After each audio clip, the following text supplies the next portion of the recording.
up to speed, up to speed, up to speed. Live from the apocalypse, performing on the subway for change. This is State of the Game. Happy to have you here. My name is Dano, and I am delighted to be back from Boston and to be doing this. I've found some old photos of me in embarrassing 90s clothing, and I posted them immediately. So that's who I am. Posting for everybody. Public figure. So and my co-host joins me every week. I will say people are like, man, your co-host is the best. How does he deliver so well? My co-host has a dating profile that says best podcaster in the world, and then has so it's on the line. The stakes are high for him to deliver. So that is why we get the best of K Diggy. Thank you for being here. Thanks, man. We have with us, I mean, this is an amazing thing and been years in the making. The best way to describe our guest, I think, is if you have a fighting game and you build your own fighter and you just give them all the fucking best attributes of any fighter, right? You're like, I'm going to clean this fucking game out. That's who this is as an MC. That's Cavalier. So we're very happy to have you. Thank you for joining us. Thank you. That's quite the introduction. So I only hope to make that true. Yeah. Sure. I was telling people when I booked, I was like, I might have booked the perfect MC. Like, oh man, just in terms of like capabilities, skills on the floor. We're talking about it's been, you've had a special run, and this album, you've been posting about this for years, right? Different type yeah, time. kind of. Couple years. When you first posted about it, it might have been 2022 that you posted about it. And I reached out at that time, was like, yo, I don't know when this comes out. Whenever this comes out, I'm here for you. To support this record. And what happened was, I don't know how much Cavalier you've experienced, but to me, it was similar to, you remember where we did our idea episode? Ooh, jog my memory. With Dunstcap. Dunstcap was our guest. It was about idea, and idea became kind of a mythological creature for us. He was so good, and he was so capable of so many things that it just became like idea, and like that's kind of what Cavalier was for us in this span of time when we were waiting for more Cavalier. It's just like, and like, have you heard Private Stock? Have you heard fucking Private Stock? And it was like people were loudly like, why listen to XMC if you can listen to Private Stock? And so there was a mythology gathering, and I was like, I got to dive into this, but I am, as you know, antagonistic, so I didn't want to dive right in and become another Private Stock guy. So I picked Lemonade. Lemonade was my shit. Lemonade EP. I love that shit. And there's a deluxe edition of that that's worth the money. Top that. And then I went back to Chief, and Chief is crazy. It's crazy. So I was just like, wow, there's so much here. And then the features have been incredible. So now this album has hit. And it's been interesting to see people react to it. How do you feel about the reaction so far?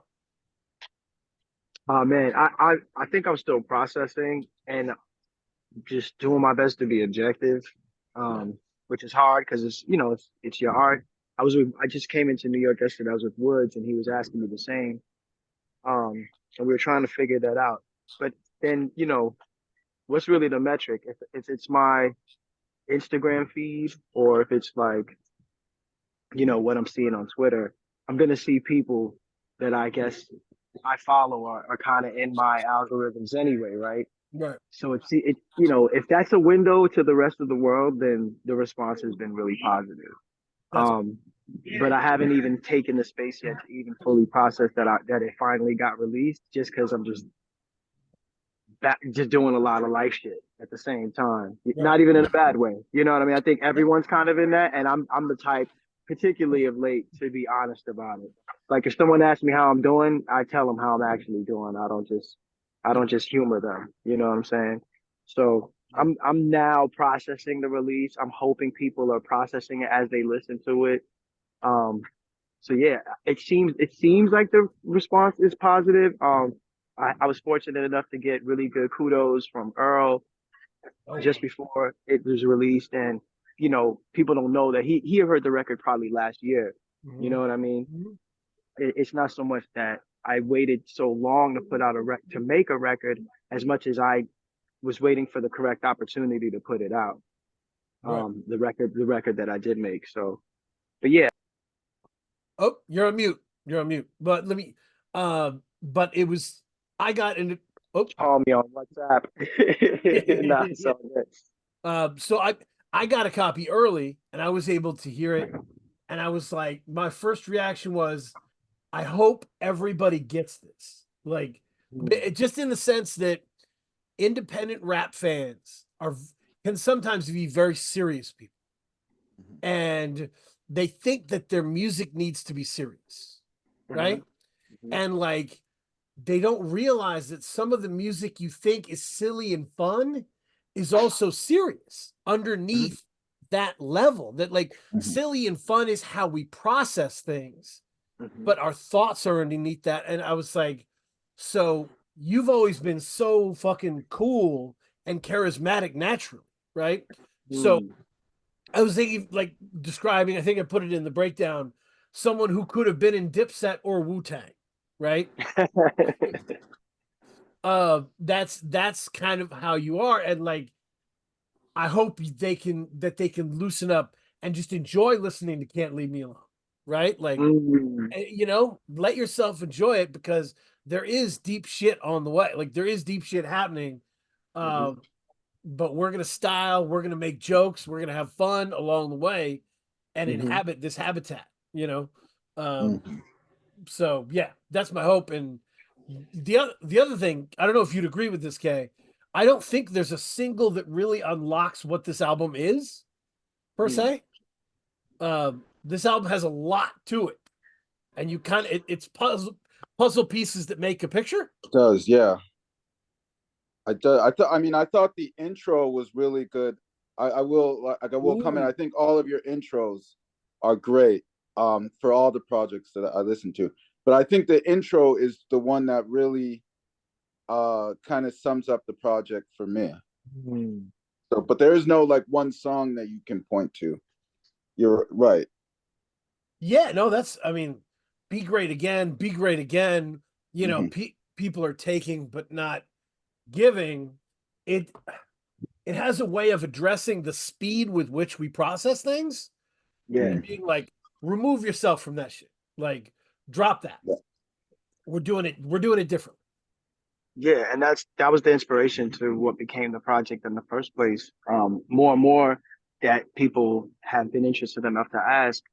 I had to be honest, like I told you, I'm the type to not just say, um, I'm doing great if I'm not doing great when you ask me how I'm doing. And when I began making the songs that became this project, I didn't feel like I was doing great. And I was reconciling what I was feeling and why I was feeling that way and how it connected to uh, a discomfort I had in making music to put out into the world. Hmm. I was like, yo, this shit is not set up for us to benefit the culture, I guess. You know what I mean? Something about it felt really far removed from the fact that I'm a person who like raps in my living room if nobody's there. So now I'm like it wasn't feeling right. It wasn't feeling good. I had to get to why and get comfortable with whatever that was going to be and reconciling that because I spent so much of my life doing it, and that so once I came to the conclusion that I wasn't obligated to that particular timeline, a lot of it came about working on my own patience in life and as an artist, but also being consistent with my intentions.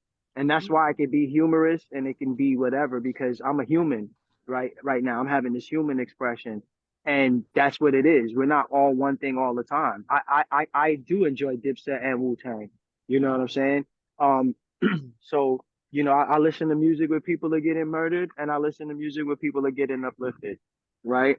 Mhm. And the same way you could read a book on any subject, the same way you can enjoy films of any subject. So Mhm. um, I think I'm in search more of like getting deeper into like what is the beauty of this humanity we're experiencing, and it doesn't matter if you're from where I'm from, you know what I'm saying, where I happen to be, ironically be during this pot, and I'm not on this block every day, you know what I'm saying, but I'm Right. from this block, so yeah, but you don't have to be from here to connect to the experiences I'm sharing.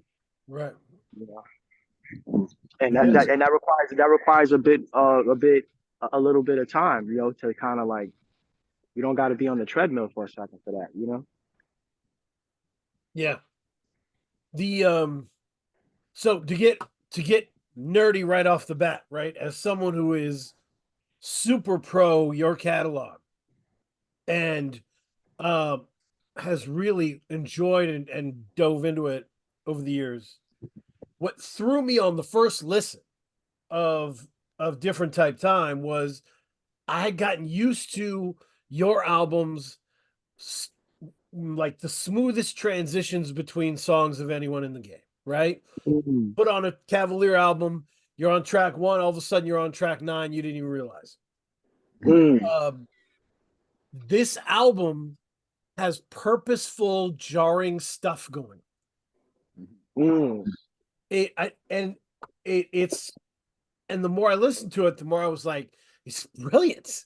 Like it's like to give an example, like 50 bags obviously is a jarring hook, right? To mm, the repetition, 50 bags is a jarring hook that like kind of strikes you and makes you look at mm, it. But also the delivery of your rapping on Doo Doo Damien, it felt mm. like you were actually moving your face in a different way.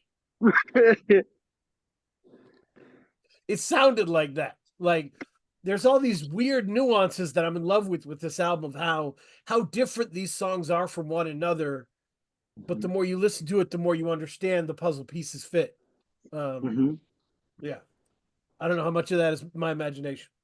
No, I mean, in I think I started making these songs alongside making these photo time lapses, and sometimes the photo time lapses would happen before the song happened.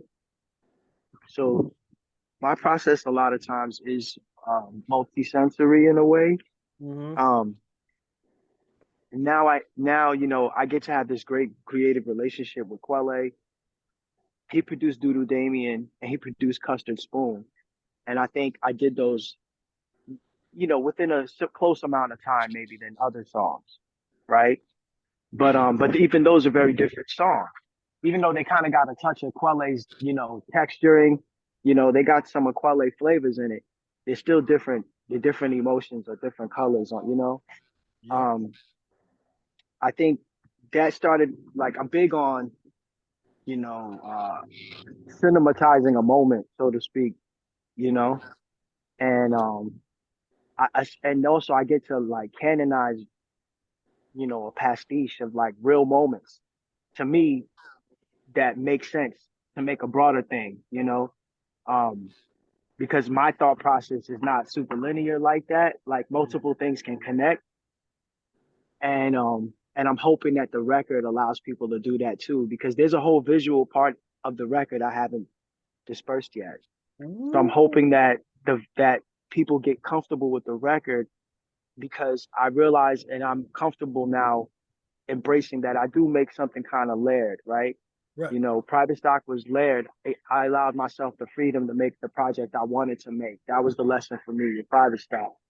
And with this and getting it back in touch with a similar place of comfort to create, I traveled and some of the cities I went to and made these photo time lapses or whatever, were some of the cities that the producers were from. So I got to have a real moment with For Show, when, and then record on that music, you know what I'm saying? Or like, I got to record in the Bay Area and just be in touch with different creative communities. Like I really went around. I pulled up in people's hoods. I pulled up in Detroit.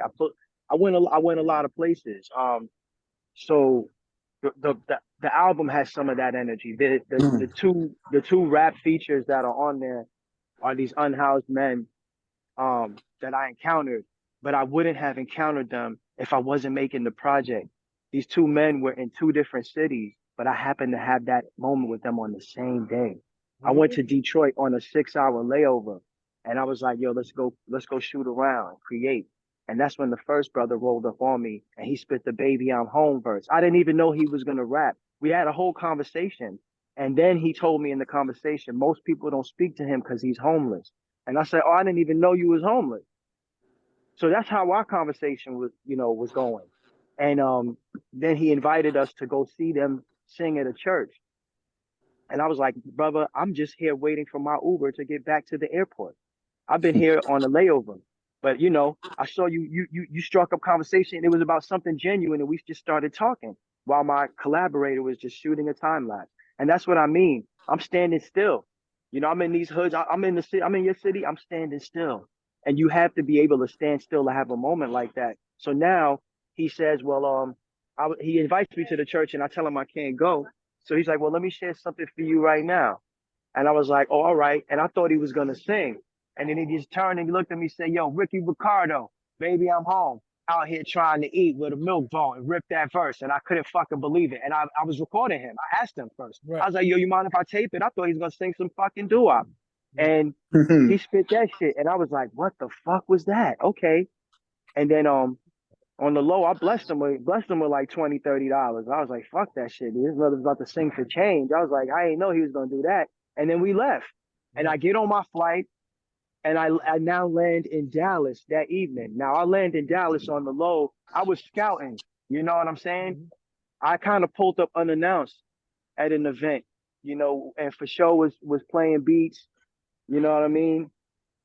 And yeah, I went up in there, and then literally we went to go hang out in like Deep Ellum, and we were smoking in the street.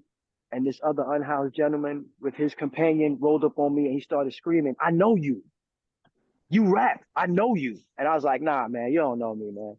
And he was like, "You rap, right?" And I was like, "Yeah, but you don't know me." And he's like, "Yes, I do." He said, "You got to spit that pain." And then he started spitting all those verses for me right there in the street, in front of everybody, in front of For Sure, the whole crowd that was gathered around. It was unreal.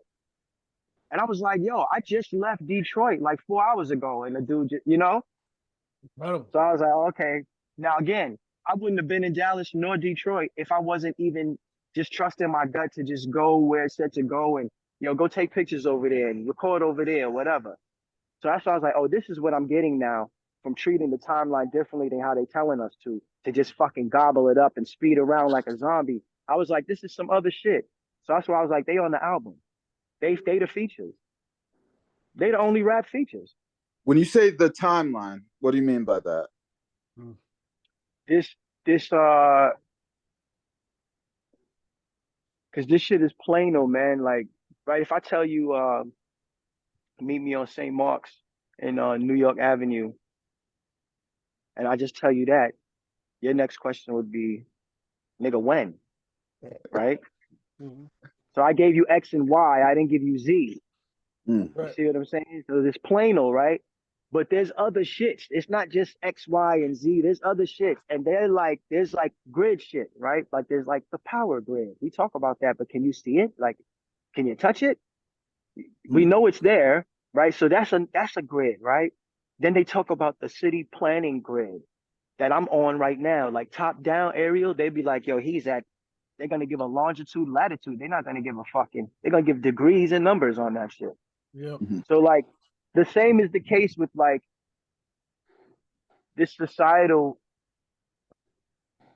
regurgitating like, yo, you got to be on it like this. Like we're literally dying of heart failure, yo.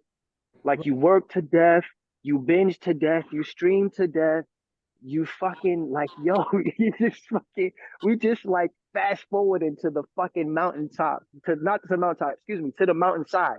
It's like a plane speeding up into a mountain, like, and we're just like, yo, and I'm like, nah, this shit is bugged out. I'm not doing that. First of all, I can fly on my own. Yeah, no, I like. Okay, think about it like this, right? They come with you to you with the new technology, and they say, "Hey, we made it easier to make music." Right? Congratulations. Their implied pitch to you is now you should make it easier. Right? Mm. We made it easier for you to make. Now go and make it easy. Like, right? But that's also a lie. That's a lie. That's a lie too. They didn't make it easier for you to make. That's a lie too. You see what I'm saying? Like, because first of all, half the software and the hardware, like most of the homies that I came up with these projects, like, yo, nah, let me phrase this properly, because it's not an incriminated moment. Think about all, I'll say this, think about all the creatives that we revere who were making beats that we love off of a cracked version of Ableton because they can't afford $1,000 software, right? To make that shit, right? So it's not about easier to make. You see what I'm saying? Like, you, it's just easier to consume, Mm, mm, Right. right? And that's we're catching up to that part of the joke now. That's why I don't know. I didn't listen to none of the Drake, Kendrick, and J. Cole battle. Not because I wouldn't, but once I already knew there's gonna be 18 AI versions for anybody. And sure enough, this motherfucker's like, it's so deep, it's so meta now that I seen the dude on Instagram like bucking up, taking like props for making the AI diss response that went viral. Like, yo, what's up? This is Tito Terry, and I made the fucking AI response to the whatever. And I don't know the dude's name, so I'm not necessarily shitting on him. Like, I don't know what is the inherent value of that. And I guess maybe it showcased his beat. So on that, I guess I Yeah. don't know, man. I Yeah. don't even remember the beat. I didn't hear the diss track. I was kind of more offended, maybe slightly or something. I don't know. mhm. It's yeah, like art shouldn't always be easy to make. It shouldn't always be necessarily difficult to make. You're just chasing something down. You're Yeah, chasing down yeah, something to it's not make it about the art. right. The art has no function, and I'm in a space where art has a function.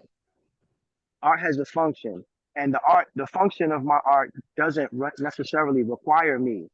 The same way that a statue that somebody made to put on an altar when your grandma passes away, you don't know the nigga who made that. You don't know his name. You don't follow him on Instagram, and you don't care if he's popular or not, because the art that they made had a function. It wasn't simply a commodity. You know what I mean? So I'm making shit that's not just a commodity. The commodity part, I didn't create that structure, and I'm not absolved of it.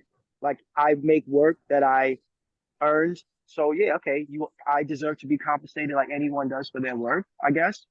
Right. But the value of the art, is whatever. It could be a $70 vinyl, it could have been a $7 vinyl, I guess. Like I was explaining to somebody yesterday, I was like, they think it's because of that. They don't know I just did that because it's seven.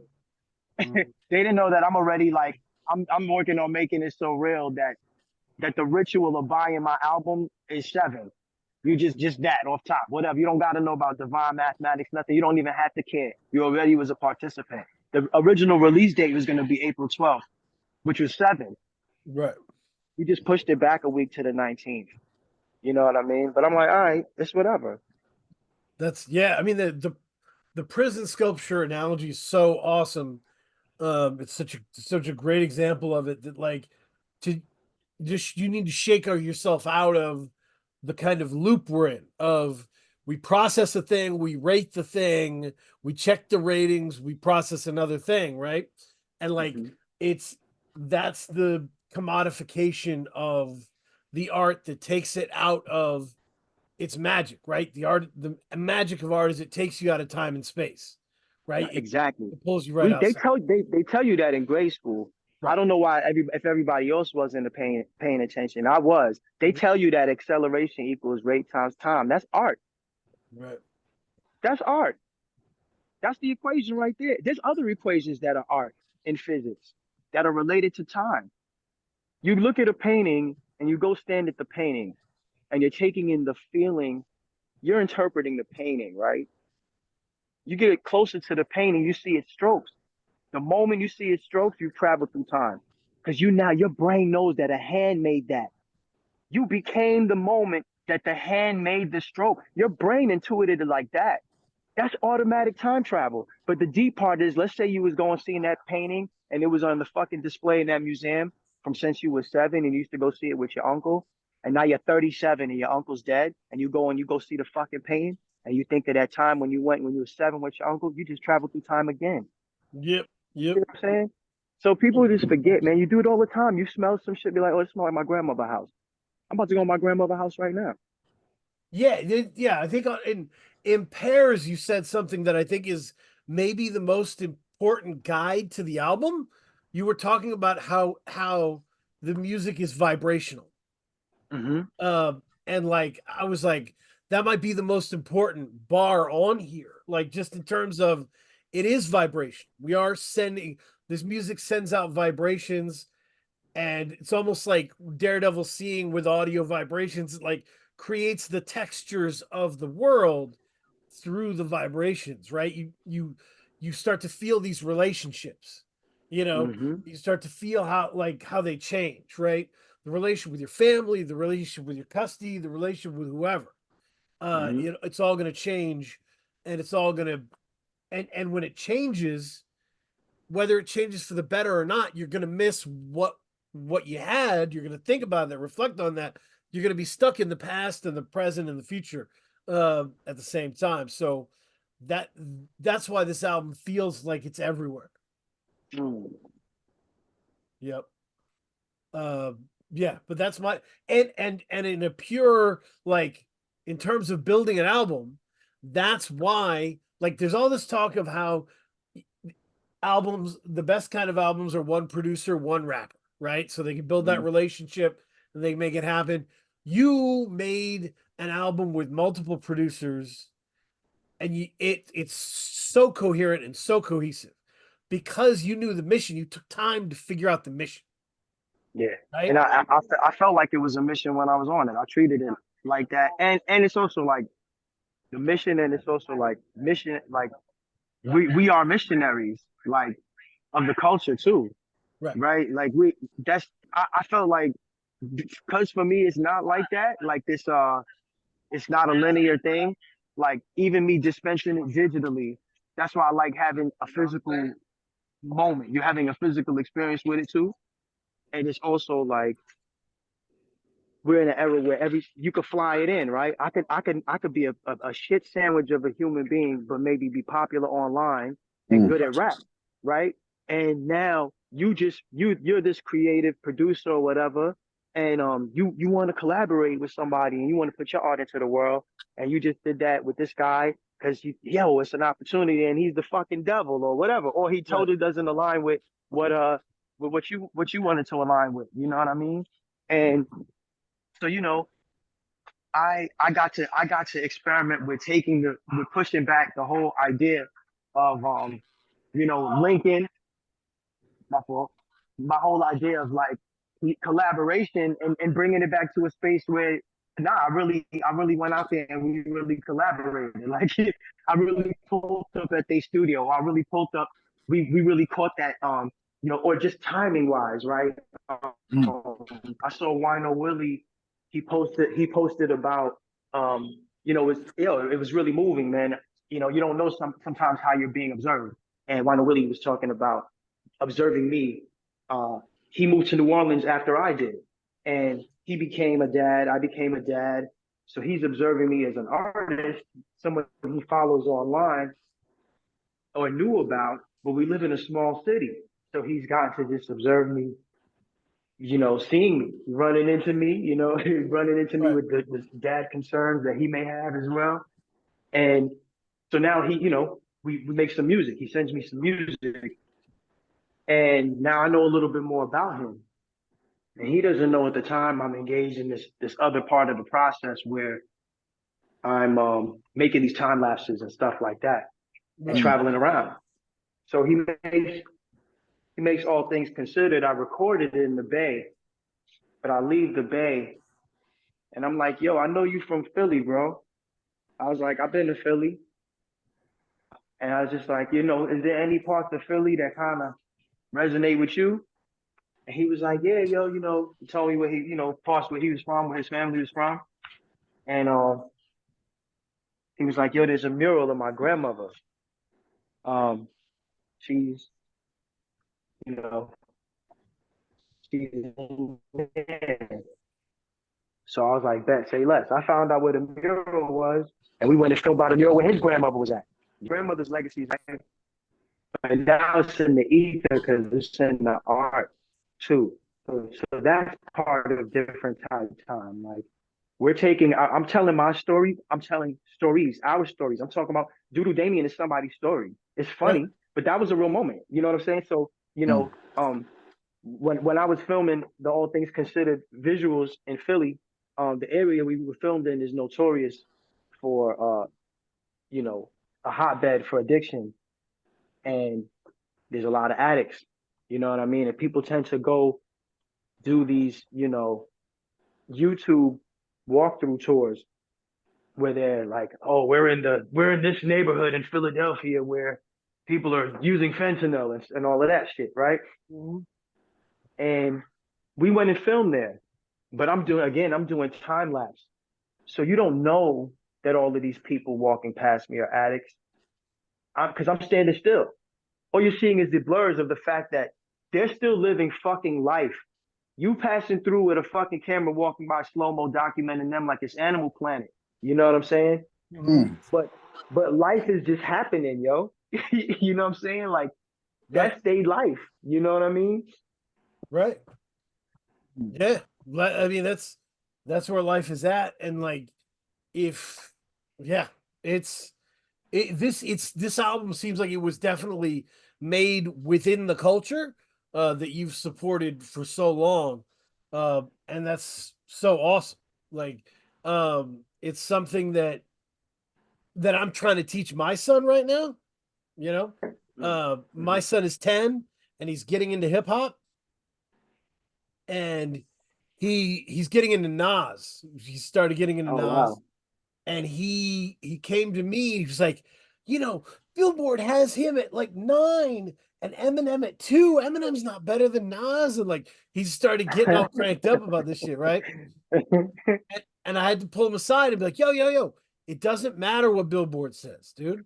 Like, they're not of the culture, bro. Like, hip hop doesn't have to be a culture for you. It can just be a music that you listen to, and that's fine. But it is a culture. Just because it isn't for you doesn't mean it isn't, right? Yeah, the music is a byproduct of the culture. Exactly.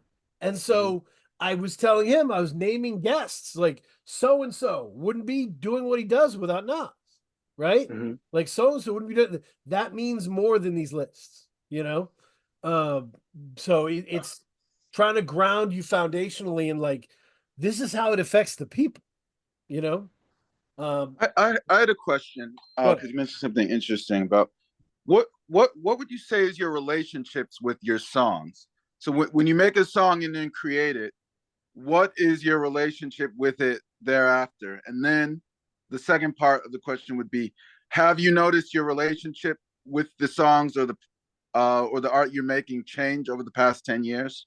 Wow. Oh, wow. So my relationship with my song, that's a really great question. I will say this, from Lemonade on, or let's say specifically Lemonade through Lemonade Redux, because that's not a deluxe version of Lemonade. Contrary to people's, maybe I didn't know how to, I'll get back to that. I want to answer your question first. A lot of that music was catharsis for me. You know what I'm saying? It was me at the time, particularly Lemonade. That's even why it's called that. I was being very on the nose. You know, I was taking what was not working and making it work. Yeah, that was the alchemy of what when Lemonade was beginning, I was sitting in an empty shotgun in New Orleans with a pull-out bed couch and my computer on the floor, and that was all I now had. And like maybe like a few $1,000s in cash of like funny money. And now I came to the end. Like and it was like I was really in a space of like, if I were to be hurt in here or something, like nobody would know. Like I'm not even fucking from here. Like how the fuck what am I doing here? Right? So the songs, my relationship to them is that I had to appreciate that the fact that anyone cared about them at all, and that like in a very short amount of time, I made Lemonade with no intentions to make a full length project at the time. Right? What became the Lemonade tape, we really looked at it as that. It was just a tape. Mhm. Put it out there, and particularly because of Iman Omari's SoundCloud following, the Lemonade tape, and this other decision that I made at the time that no one understood at the time. When I put Lemonade on SoundCloud, I didn't put it up track for track. I put out Lemonade is less than 30 minutes long. It's like, let's say it's 25 minutes. I just put up one 25-minute, this is it. Mhm. You know what I'm saying? I just put that up. Um, and it went the fuck off. And people was really fucking with it. You know what I'm saying? And they listened to the whole thing because I asked them to, essentially by doing that. And then I went on this small tour with a few other acts, and people knew the songs off of SoundCloud. And I was like, oh, okay. You know, now the relationship to the songs are like proof of magic, you know? Amazing.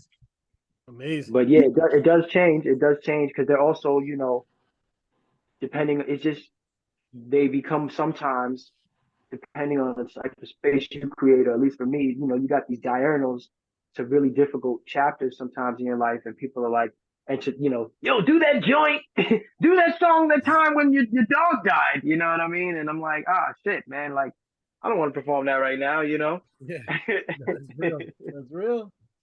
No, that's tough, and that becomes the people want, but like Hmm. sometimes you grow out of that. Like, Sometimes, yeah, you know, yeah, yeah, I get it now, so all good. yeah. That's awesome. No, to follow up a case question because it was right along the lines of what I was going to talk about. How did New Orleans change you? It feels like maybe in a threefold way, right? As a person, your connection to the industry that you're in, but also just technically as a writer and rapper, like being in New Orleans, did it change how you wrote and performed? Like, what effect did it have on Oh, it had a major effect. It had a major effect because, you know, when Quella and I, you know, some people thankfully, you know, were clued into me through Quelle's debut on Mellow Music, you? Niggas is Men, and Woo! how I got, you know, he was gracious enough to allow me to co-pilot that record with him. But I saw people write about that record afterwards, and they would multiple kind of refer to us as like hip hop blues men in a way. And I I think that resonated with us. I was like, nah, that kind of makes sense because we both share a love for the melancholy, you know? Mm. And so I was like, word, you know. And then by the time we got linking with Iman Omari, um, I think that soup got even more dense because his background more than anything initially was in vocal jazz, you know. And so now there was that thread. And when my New Orleans came about because of me, Quelle, and Iman moving around each other, and Iman going there first, um, and then us following. Yeah, just it. Now the I didn't know much about New Orleans. I mean, other than what you know about it, I didn't have any interest to Mhm. visit, or it wasn't like I was connected there beforehand. It was just circumstances, so it seemed. But just now we're in the place right? We're in the origins of this soup that we were stewing creatively, kind of. You know what I'm saying? I think I got, because of that, a way to appreciate it real time as I was experiencing it being new to me as a city to live. You know, I'm like a grown up now living in New Orleans, and it's like, okay, I'm creating and I'm living in this place that's also very inspiring at the same time. If that makes any sense, you know? So I'm attentive to like what new ingredients is putting in the pantry just by being there. That's awesome. Yeah, I mean, there's such a character and bounce to New Orleans music that it like, yeah, I can't imagine it wouldn't bolster your flow or make you want to experiment outside of what you were doing before. But I mean, you know, in my first single off Private Stock was Open Season. And then the hook, you know, I'm like out in the open, baby. And I would not have said that if I didn't live right. in New Orleans. I would have not have said that way if I didn't live in New Orleans. Yeah. Yeah, no, and that's kind of an underreported thing in hip hop is like we like to think of people as attached to a certain style, right? Hmm. Like it's almost like schools of kung fu, like uh but it people move different places and gain different things, right? Hmm. You move from the Bronx and you're in LA now and you're in that scene and you're gaining things like and all of a sudden you're a hybrid, you know. Um Right. Well, you know, this is the thing too. I did it backwards in this sense. I moved from the Northeast, New York specifically, to Louisiana. Other Louisiana rappers moved to the Northeast. You know what I'm saying? And the right, rappers that we tend to typically celebrate from Louisiana rap like they from the Northeast, with the exception of Juvenile. right. You know what I'm saying? Jay Electronica and Lil Wayne Yep. and many others are heavily informed through kung fu schools, as you would have put it, Mhm. that foundations are in the Northeast by their own report, Right. right? Right. That's why there's a Mr. Carter song, right? It's like, yo, Jay-Z is who had me on it like that. That's what Lil Wayne is saying to you, right? So, you know, that if that same token, as much as I'm already a person who is coming from an observational maybe or a self-actualizing creative process, I guess, right? Mhm. That's where I'm at. And my ears are open, yo. You know what I'm saying? Like the Right. same way for me when I'm there, I may have certain attributes that phenotypically certain people in New Orleans in certain neighborhoods, they're like, oh, you look like you could be from here. You like an Indian, right? I got braids in my hair, I got gold in my mouth. But the moment I start talking, they know I'm not from New Orleans. You see what I'm saying? Right. So that means there is an open too. Yeah. That's what happens with people. You know what I mean? You be like, oh, you catch it when you realize that somebody's not doing it, right? It's like, oh, you don't click when you talk. You're not using your tongue that way. You're not from South Africa, man. Right. You know Right. what I'm saying? It's like, yo, your shit you don't even do that, right? So Yeah. then your ear opens up, right? So yeah, I like that type of shit. I like the nuance and language and slang, the different slangs for weed, all that shit is fire to me, Yeah. you know, and it ends up in the music. Me and Kay have been talking about that.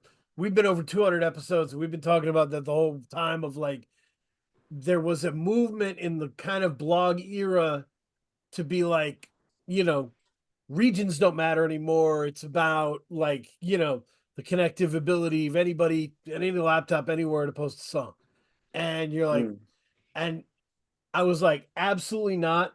That is the machine trying to get you to disrespect the regions, right? Because Yeah, if they don't need yeah. the regions, it makes things easier. Like the Hmm. neighborhood is where everything fucking comes from, Yep. right? That's Yeah. why every rapper you love is rapping about people you've never fucking heard of. Yeah. You know, I was on an interview with Woods earlier today, and they asked us about how well they asked us both how we felt about the title underground rap. Yeah, yeah, yeah. And but we had different takes on it, you know, and both were I really respected where he was coming from. And where it ties into me here is kind of like some of it, there's a little bit of like erasure, you know what I'm saying, that happens with that. And I personally that that's just counter to how I set up the anchor points of the art I create. You know what I'm saying? Like my art is almost always there's something indigenous. Like, you know what I'm saying? Like Right. there's consistently ties to that, right? Um, and that's not just on different type time. That's on every project I put out is a nod to that aspect of a temporal, which, shout out, my big bro, I see the Duke of Tears. He was like, the more ancient we keep it, the more futuristic we become, Yeah. right? Yeah. So like, and how I dress, whatever, I'm always nodding at like something, you know. So, anyway, the erasure part is where to me there's a little bit of that, like the regional, oh, it doesn't matter talk, or a lot of external elements getting to codify cultures that they're not from. And that kind of gets dangerous to me. You know what I mean? Because now you getting to say what's real and what's not. It's kind of like how the federal government can tell like another Native American group, like, you're not a feather recognized nation, so you don't have any sovereignty. It's like, nigga, I'm actually a Native American though. You know what I'm saying? Like, Right. who the fuck are you? And what do you mean feather recognized? Like, what the fuck are you talking about? But that happens. Like, I have mixed feelings about it, but it's like when Spotify had me in the campaign for lo-fi. You know what I'm saying? We now we're not using that term as much. Right. You see, but for a second, mind you, like, was I making something new? Like, I think I was making the same music I was making before they used the term lo-fi in Right. playlisting. You know what I'm saying? I wasn't mad at it. I was grateful to get spotlight on my music. What does lo-fi mean? Like, if you ask the engineer who mixed my project, he's like, this shit ain't low fidelity. Like, Cav's album isn't low fidelity. Yeah. There was very intentional choices made on the album, which is why a song like Can't Leave It Alone could be on a song like Deja Vu. And Yeah. they not competing. They're not in competition. No. You know what I'm saying? And one could be a big song and one could be a dirtier song, but like the mix, there's dynamics. You know what I'm saying? It's There's very intentional choices was made. it's almost like they're planets in their own space in the sky, you know? Mm-hmm. Um, Mm-hmm. and Mm-hmm. that's how I view it. That, like I was gonna say, Kay, we always talk about runs on albums, right? Mhm. This is 21 tracks. I don't really have a run here. All my favorite songs are like scattered throughout the stars, Yeah. right? Um, you know, Can't Leave It Alone. Yeah, boy, is my ringtone at this point. Deja Vu was talked about. Told You is unbelievable. Think About It. You know, yeah, Axiom blows me away every time, especially Axiom going to My God It Flourishes. What an ending. But Yeah. everything's in different places for me, and it's great. It's great not to have a run that I hit over and over again. It's great to be able to jump in at different parts and of the movie and enjoy it. So, yeah, did you have any runs here? What were you thinking? Uh, no, I mean, I really liked, as I said, I liked the beginnings. Yeah. I thought the beginning of the album was very strong. Mhm. But no, you're right. I mean, I think it's interesting to me because I went chronologically. Like I listened Chief. I listened from the Chief on, and the Chief came out in 2014, September 2014. So it's almost 10 years old now. So Mhm. I wanted to ask Cavalier, like, how do you feel about that? Like like reflecting on it, that Chief came out in 2014. What is that? How does that feel to you? Yeah, it's been coming up a bit more recently. One, it's like, damn, 10 years went by quick. I think particularly with the block of years that the pandemic occupied, because that's Mhm. part of an untold component in the time frame of my releases, right? Um, Recently someone asked me about like what was it like about these gaps, like the gap between maybe private stock and different type time. It seems like there's this 6 year gap. And that's why I mentioned Lemonade Redux is not a deluxe version, right? Because I recorded so many songs, right? that people don't know that Private Stock was just supposed to be B-sides of Lemonade. That's why it was Yeah. even called, right? That's why it's even called Private Stock. It's called Private Stock because that was the private stock, the special batch of lemonade that didn't get served. So it's a distillery term, right? What would have happened to it? It fermented. It's a private stock, and That that's. makes sense. But then that idea started to morph and grow in the reality that I also lived in New Orleans and what like prohibition and what these things like a whole kind of like it. I realized that this was something bigger in scope, right? But it's comprised still at its core of songs that would have been on Lemonade, right? Medicine Man was written when we made Lemonade. There's a few. Um, there's a few, but they were made around when Lemonade was made. Yeah, because I always, when I listen to the project, I always viewed those, like the way I heard the project was Chief, and then Lemonade and Private Stock almost as one thing, like a double Yes. album, and then recent project as like its own project as Yes. well.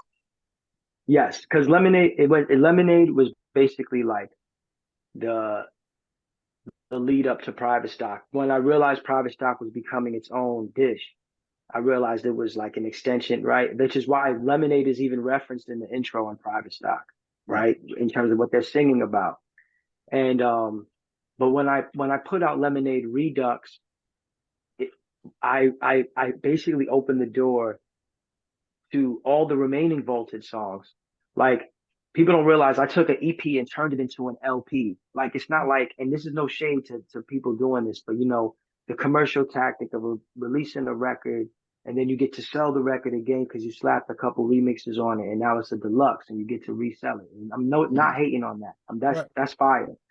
But Lemonade Redux is not that because I really added a whole nother EP's worth of songs to Lemonade Redux and rearranged Lemonade to embody this as a longer project. And I still didn't put those remaining songs on streaming for that reason because I wanted to see like who could take it and receive it that way. So that to me was kind of like a release, and that came out in 2019, right? But then we hit the pandemic space, and I had personal changes. I became a dad right before that, and Private Stock sees this second wind during the pandemic because of the vinyl, because of the unreleased visuals, me actually being more comfortable moving that to the front as part of my creative representation and part of my process. I think it was only around Private Stock that people, or that point in it, that people realized I was behind these visuals. I had one of them debut in a film festival during the pandemic. So that it had this other new life. So, had I released Different Type Time when intended, it would have came out in 2022 or something. You know what I mean? It would have maybe had a couple less songs. But it would have been closer to this other window of release, spreading out releases as opposed to this 6-year gap, right? But yeah, you're right. Different Type Time now is its own world in the same, I guess, creative universe. It's its own galaxy in the same creative universe. Even in its visual approach, it's very different than the type of visual style that accompanied Private Stock and Lemonade, which are definitely in the same world. Whereas Different Type Times visuals are not. Like they're disruptive in the same ways that some of the music is disruptive in its sequence, Yeah, no, and I was singing like the same way that this album, like you said, like stars in the sky, different planets. Like that's almost how backwoods release schedule has become. In the sense that like people think of like people online, we talked about how it's affected us, right? And the algorithms all affected us. One of the ways it's affected us is rap fans think of their favorite rapper as a singular character, right? Like my favorite rapper is Ransom, and there's nobody like Ransom, right? And like, so there was a point where people were like online talking about how like if Khan met Billy Woods, he would make fun of him, and Billy Woods just laughed at him. Like, what do you mean? Like, we were around. We've been around for Yeah. years. Like, Right. so what's happened on Backwoods is what like they've given you all these like the best Prem Rock album, the best Def C Messiah album, Decay, Sharif, and like they're just giving you all of this, like, here's the best work of all these great people. Um, some of them you might not know, but I know, right? Like I've known how dope they are for years. And so that this really does fit that strategic, opening up. And I didn't even think about that. And I'm on, I think I'm on one of Prem's first records. Yeah, yeah. Low key, I just talking to Prem Rock a long time ago, and I was like, what you should do, because he has a deep catalog of dope shit. And I was like, you should do a write-up of like your 5 favorite Prem Rock songs, or the 5 songs that made you who you are. Um, and you were heavily referenced as someone who helped shape him. Oh Um, wow. yeah, he wrote that. Yeah, it's really beautiful. It was really dope. And so we actually had a Cavalier episode randomly, just being like, Cavalier's awesome. Holy And shit. Prem Oh Rock man. was the All right. guest. So yeah, we That's excellent, did man. that. So it's yeah, so you've definitely left a deep imprint on all these people that are important. Um, and man, we even like when we had the Armand Hammer episode, it was me, Dash Lewis, and Dylan Green, uh, Cinema Sci, and we had this long segment on your feature. You know, Mm. there was just like it's fucking guest verse of the year. Um, you've just done that, and one of the things I always say about you is that you are a clutch performer. Mm. You know, if Kendrick comes to you tomorrow and says, "Give me a verse," there's no doubt in my mind you're going to dominate that situation. You step up to the moment. Does that make sense? Yeah, that's the aim for sure. It's definitely the aim. I'm not it, I definitely I take it for real, you Yep. know. And And I think that's part of it too. I know that Woods does, you know. and maybe that goes back to like you being vibrational, right? You feeling the intensity naturally of these different moments and rising to the occasion. Uh, but yeah, that's awesome. And this is yeah, the production on here is really awesome, and really unique. Um, man, Quelly, do you have any favorite beats on this, Kay? Here, let me get the track list up. So many different vibes and sounds, like Bad Advice almost sounds native tongues to me. It has a Oh, feel. Bad Vice, yeah. Yeah. That's what Woods said that. He said it reminded him of some De La. Yeah. Yep. Um Yep. but I've heard different types takes on it, you know. But I was listening to Yeah Boy, and I was like, man, this is such a fucking MF Doom idea. This is such a fun ass MF Doom style idea.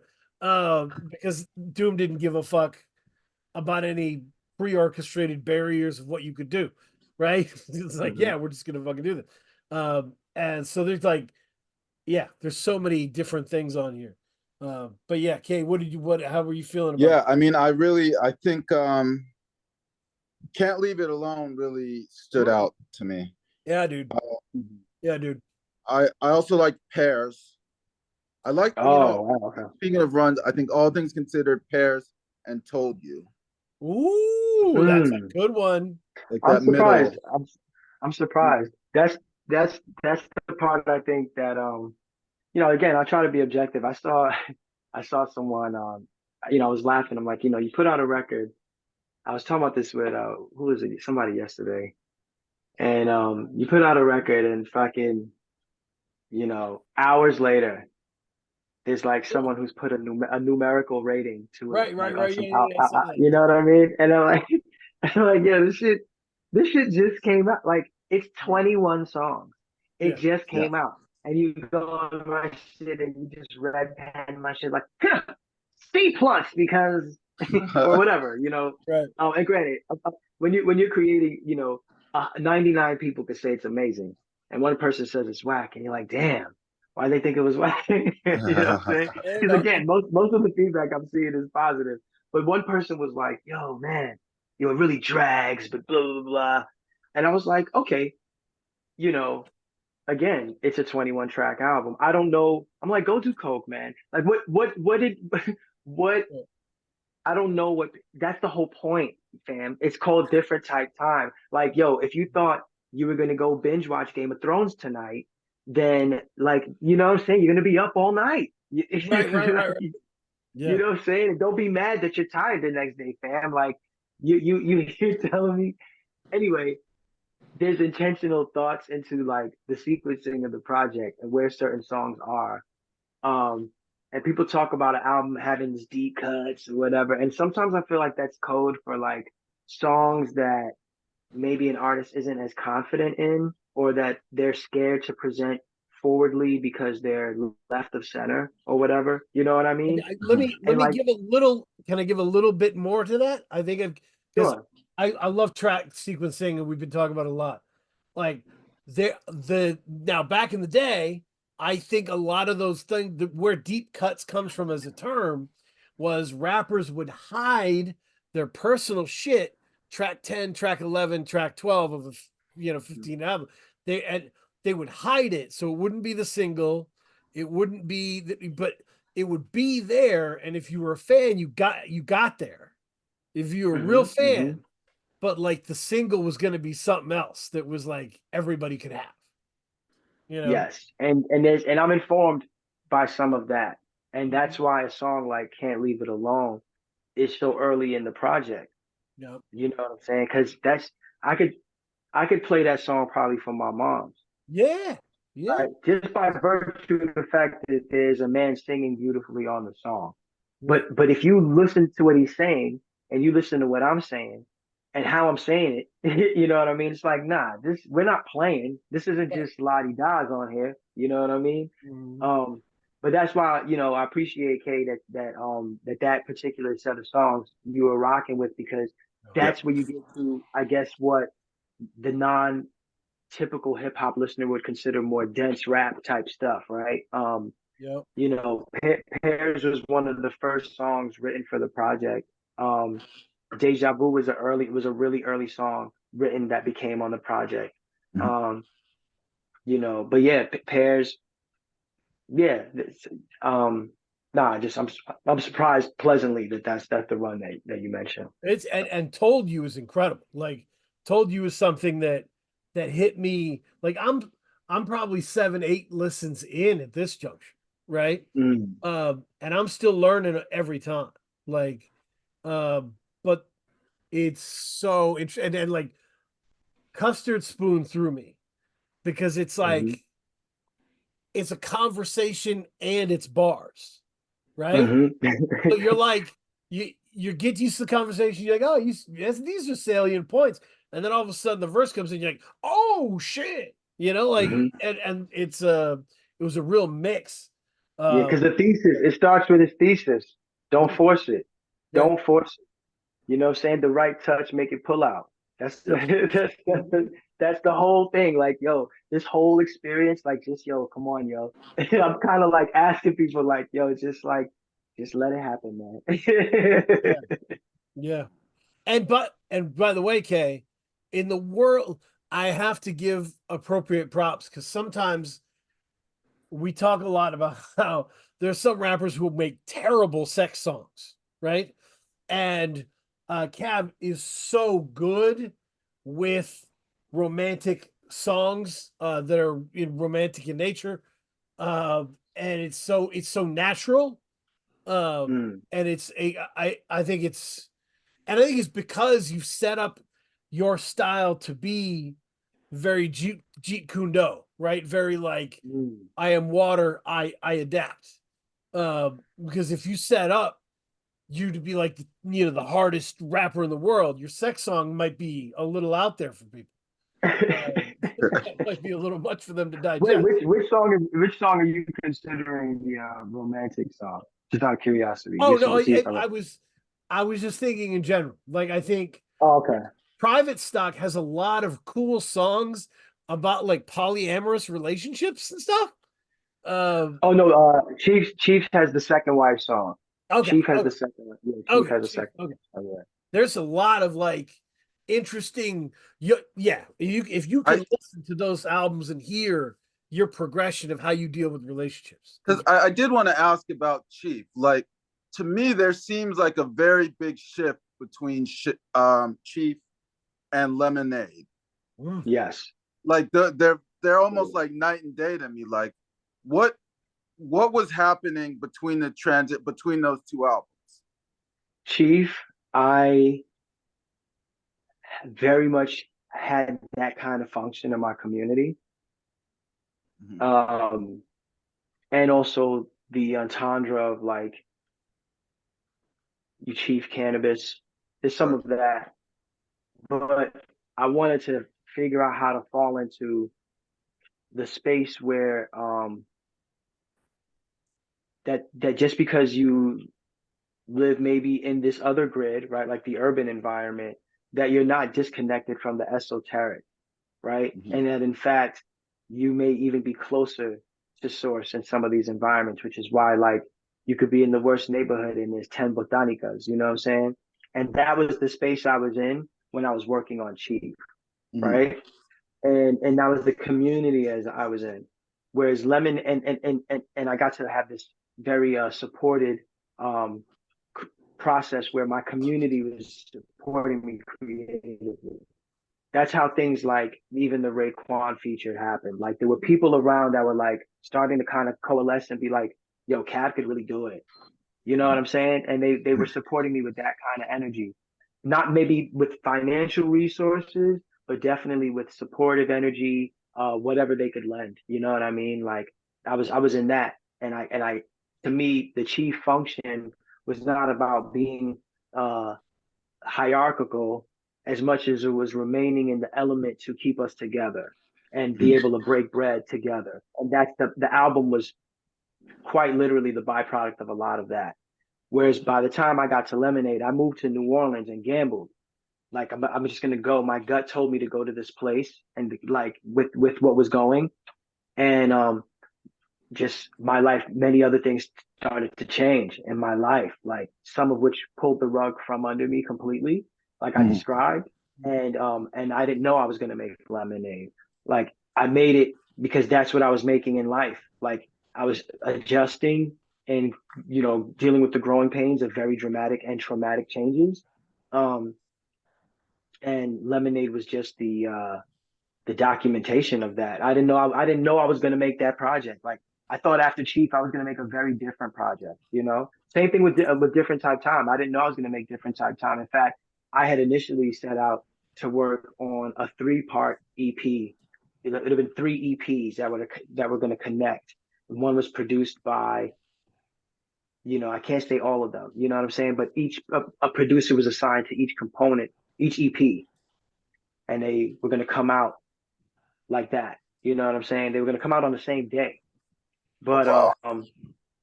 the I went to go start that, and you think you make a plan, and the universe has other plans. You know what I'm saying? And these other songs, this other uh process that was very therapeutic with Different Type Time, that was emerging, and that's what ended up coming out. You know. Yeah, that's amazing.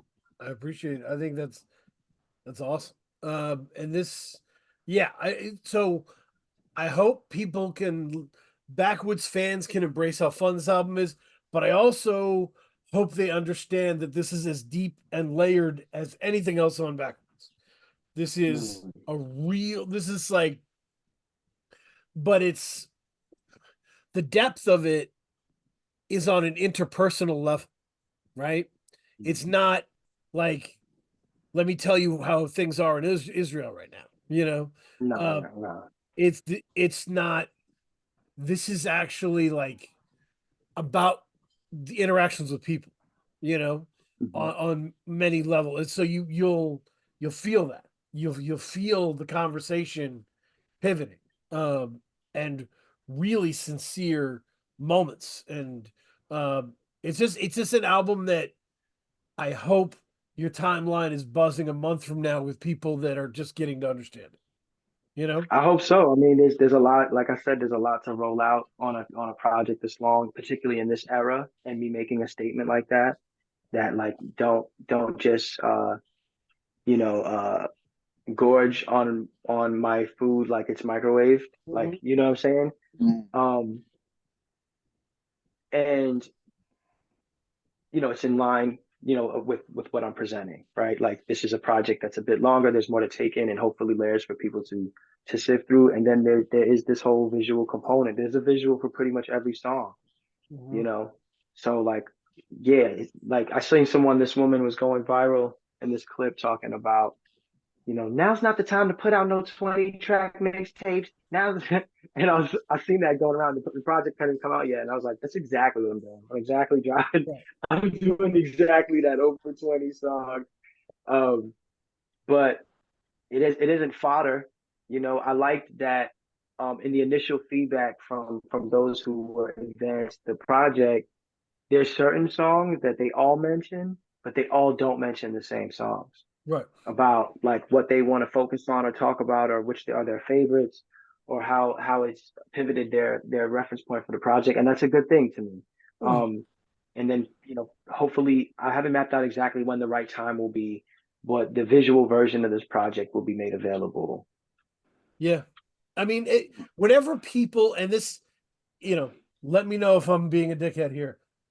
Whenever people are online saying like, albums should only be 14 songs or 12 songs, I always think of Hmm. that as that's somebody who's never made art. Like, that's someone who's never sat down and made something artistic.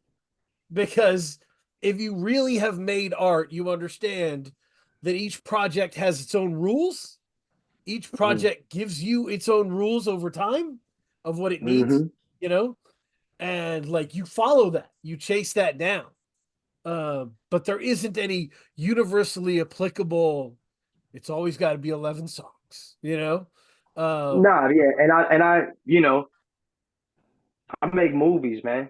Right, You right, know, my albums are like movies, and it is what it is. You know what I'm saying? yeah, They're experiences. They're not just like they are a playlist of music, and it is that. It's on surface level. Absolutely, I hope for it to be that too, right? I do want you to be able to put it on and not have to take it off, and you could clean your crib.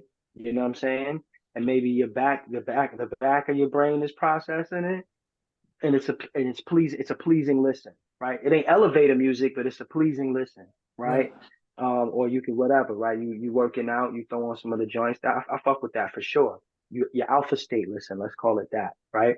But right, but if you want to do something else and you want to go there, you could go there with this project, and that's at least that's my hope, right? And I did recognize that in what ways I was different from the other backwoods artists, and to me that reinforced why that was the perfect spot to land this record. You know what I'm saying? Because right. all the artists are also different from each other, and I'm getting to add to a canon in the season where like Phil did put out a really dope record and a really personal record, and Fatboy Sharif put out a record that I think Woo. really allowed a lot of listeners to appreciate his sound and the Yep. genius behind what he's doing. Right. Um, and then to like, you know, I Blockhead is someone that I've always heard about in my career and Mhm. through other MCs that are big fans of his production, but never got to meet or anything like that. And now I'm getting to follow up a release that was a seminal release, a big Right. release, right?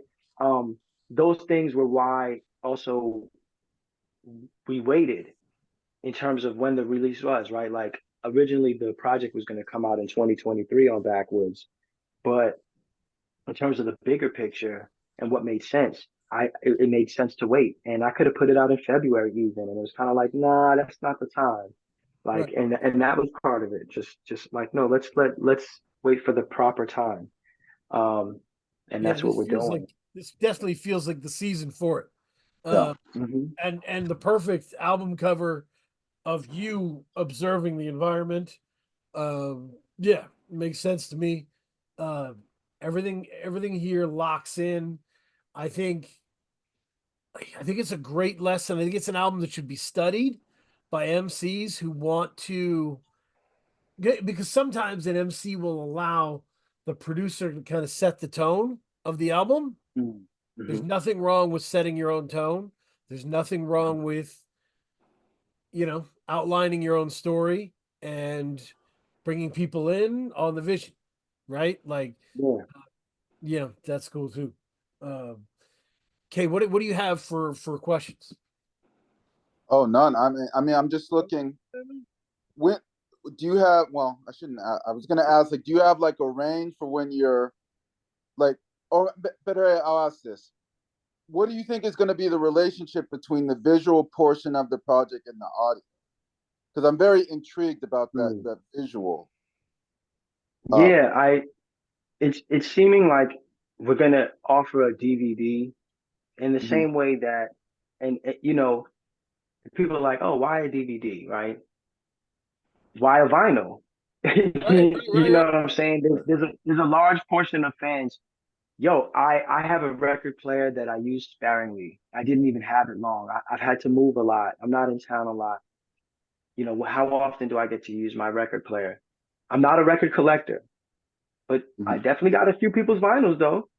You know what I'm saying? No. And there's a lot of supporters and community in our community um who purchase vinyl who may not get to listen to the vinyl like the typical audio file of lore. You know what I'm saying? Mhm. Part of it is and with all the Hotepi and whatever, a part of me is definitely still in the Bobby Hemmett school of this is a physical recording. It physically has my voice etched onto it with a physical diamond tipped needle etched my voice onto this physical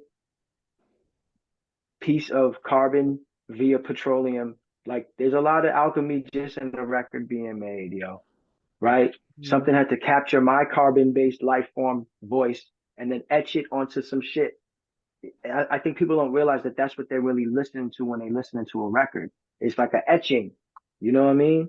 So, but anyway, my point being that a lot of people end up listening to the digital anyway. You purchase the vinyl, it be coming with the digital, the best of both worlds. And that's what I'm talking about. The timelines. I gave you something analog and digital, right? And Mhm. we're hitting this new space. Everything is so meta that the shit is called meta now, right? The Facebook is called meta now, right? Where like CDs and DVDs are nostalgic. That's crazy. That's still hallmark to where we're at. That was digital technology, but it's a physical thing with right Right, right. like see, a laser puts the information on a CD, right? Like that was considered like headed into the digital world when that type of shit dropped, and now those are becoming the new archival relics. So I think we may offer a DVD, but that obviously can still come with the digital version, right? Just like a vinyl does, or some way Mhm. to experience this shit. I just it's still related though to my feelings. Like, do I piss away all of this that I created on YouTube so that YouTube algorithms can maybe determine if you see it, and then I have to decide if I can monetize my own music on YouTube? Like it's like all the same dance. And is that fair to like the moment of me running into that unhoused man and actually capturing that? You know what I'm saying? That YouTube gets to run an ad for like State Farm. Right, right, Like right. you see what I'm saying? Like he don't even have a crib. Right. And you know what? I don't know. It'd be fire if I could be like, yo, I sold a DVD and gave him 10 racks off of it. I don't know where he's at. You know what I'm saying? But I just want to practice what I preach and how I create access points to this stuff. And further, like what I'm also doing is building bricks to the shelter. You know what I'm saying? If our culture has an ecosystem, and if tomorrow they're like, you know what, Spotify just decided we're right wing Christian this, Yeah. and hip hop is the devil. We're taking all of that shit down. And we've joined with Facebook, and we're shutting down Instagram. If you talk about anything other than this Jesus shit right now, fuck y'all. Mm, And if they did that, who's gonna know where their audience is at? mm. Right. Who's gonna have what will be the archive or the legacy then? But I tell you this, I made bricks for this shelter over here. You could come over here on my website. You get black cottonwood. You could get the video. You can get the proof of life, man. You get Right. proof that we were fucking here. That's what this shit is really about, though. No, that's real. That's a real consideration. You cannot rely on these forces, and you have to have your own. You have to have your own tent people can get into. You know, um, I love that. Yeah, recommendation corner, K. Some Yeah. great shit coming up. That came out. I'm so excited. Back in 2021, uh, Backwoods Sweetie released the album Christina Shantae. I loved it.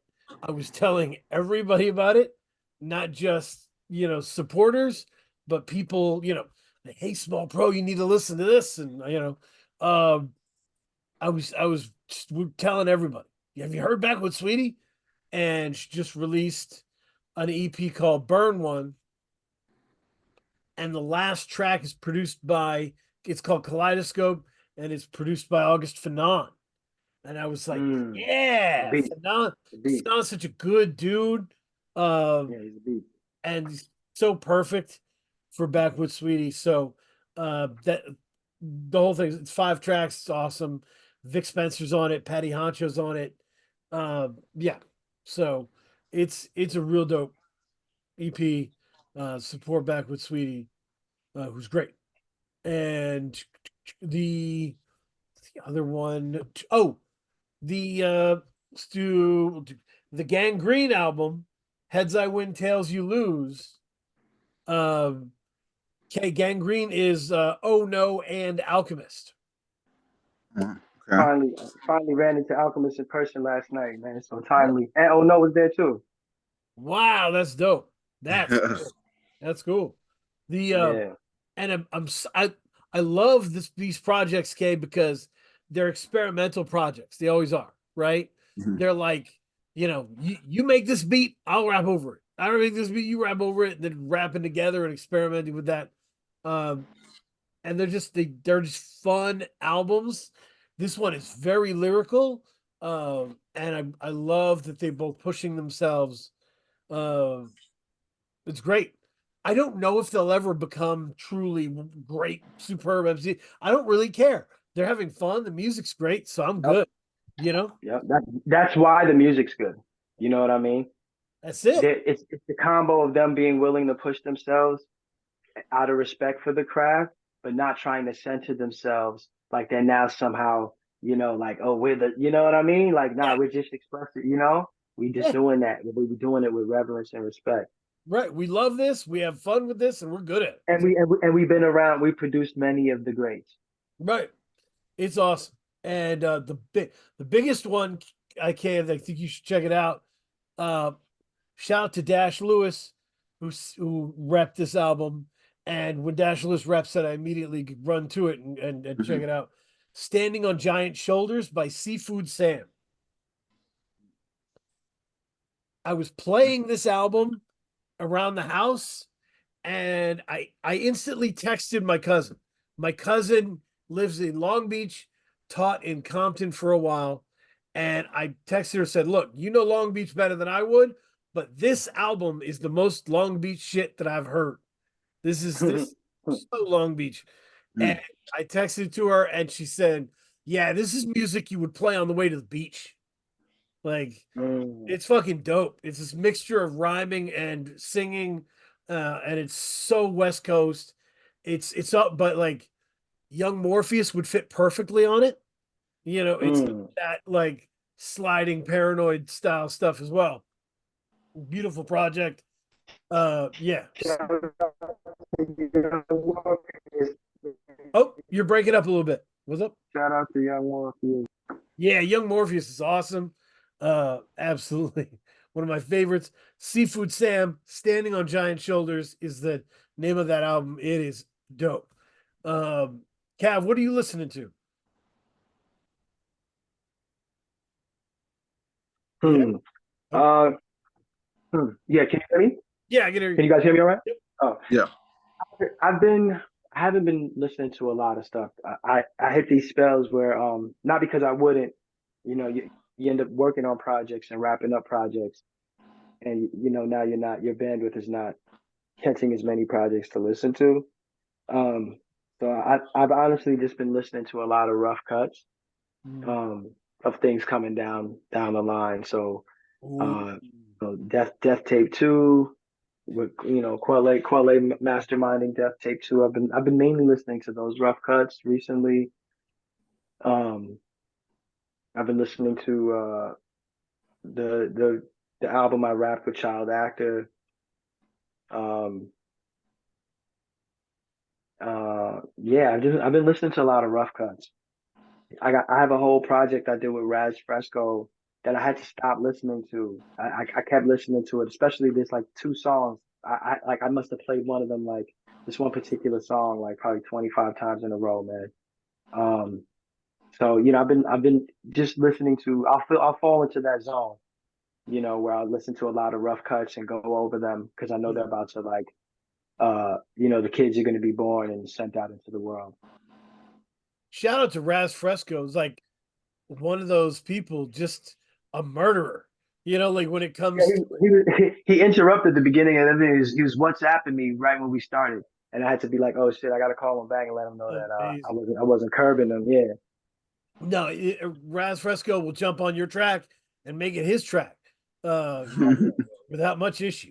It's real. hmm So Yeah. yeah. Oh, So imagine a whole EP with me and him together, how we're acting. You know what I'm saying? whoa, But that's also just like I think people will appreciate like where the EP's coming from. It's sometimes it's like, all right, motherfuckers can rap, no doubt. You know what I mean? right. But so what? Yeah. And the project with Raz, I think, is really special because one, Raz Ben didn't have nothing to prove to none of these motherfuckers about the fact that he could rap, and not just rap, but make really good hip hop music. Like Raz will put out, 10 albums like he did in a series, and none of it is filler. Right. You know what I mean? You could like close your eyes and randomly, if you could Rolodex through those Raz Fresco songs and pick out three, and they'll all three of them will be dope. You'll be like, oh nah, all three of these rock. You know what I'm Yeah. saying? So Yeah. it's not like he's just hitting you with like, I made 100 songs so that my Spotify algorithms are knowing. Like he's not Right. doing that, right? But I think something about this project we have together, I think sits in a different place where the work is coming from is just as important as how it's executed. Like what the space we coming from and what we presenting, what we hope, especially some of the younger listeners could take from it. Because Raz is a God for real. You know what I mean? He's really in the nation, you know what I'm saying? Of gods and earths. So like the messaging behind what we're doing is more than just like lyrical acrobatics, you know? That's awesome. Yeah. It's that's great. Yeah. Check out Raz Fresco, dive in. There's more than enough great stuff to check out. Um, Kay, what are you listening to? I mean, nothing new, but I do have a movie recommendation that kind of ties into the conversation. I'm sure you've seen it, Dan. I Heart Huckabees. Yeah, yeah, yeah. Yep.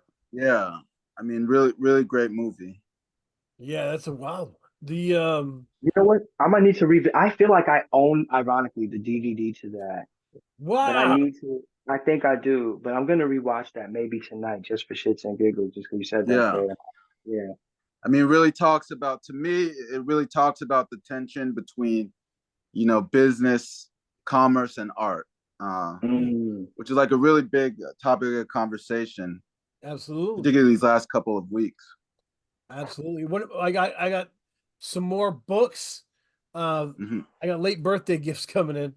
And the one of them was Erasure, which is the book that American Fiction's based on.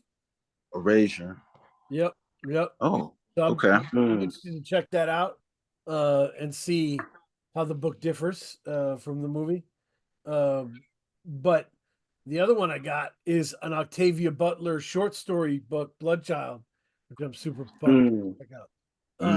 I've been in my Octavia Butler bag recently. So, okay, you should check out the Steve Martin documentary on Apple TV. See, I've heard about okay. She's crazy. You're the He's second person who's told me. Yeah. an interesting thing to think about, right? To me, I can only really think of two people who had the entire world in their hand and walked away from it. And it's Tom Hanks and Steve Martin. Right? Tom Hanks goes from Philadelphia Forrest Gump. He's just the most popular person in the world, and then he just faded out and did weird little art films. He didn't want it. And Steve Martin similarly had a comedy album that sold like 9 million copies. And he was like the biggest act in the world and walked away and did something else. And it does a great job of walking you through that and why that happened. Yeah. Taking care of your own mental health, resetting what you're doing. It's dope. It's a real dope documentary. So check that out for people. Yeah, man. Thank you, Cav, for being here. This was fantastic. And Thank you. doors open, for you, for Quali Chris, for any of the people, I appreciate that. Yeah. This has been an exercise. All of the interviews recently have been an exercise in my combating my reclusivity. You know what I'm saying? Right, So right. I can, be able to engage the people more about what I'm putting into the world, because I have classically been more not just married to my insular bubble in some respects. And, So I appreciate y'all having me on.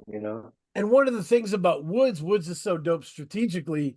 He knows what everyone's doing, right? Huh. So he knows what podcasts are for the culture and for what you guys are doing, and what ones are bogus. So he can lay out a path of like least resistance. So yeah, shout out to y'all. So I appreciate the movement. I appreciate it, how it's uplifted everybody, and how you've been there for all my favorite people. So yeah, thank you so much. No doubt, man. Thank y'all. State of the game. Jump on the Patreon. Fall in love with it. What will tomorrow bring? What will tomorrow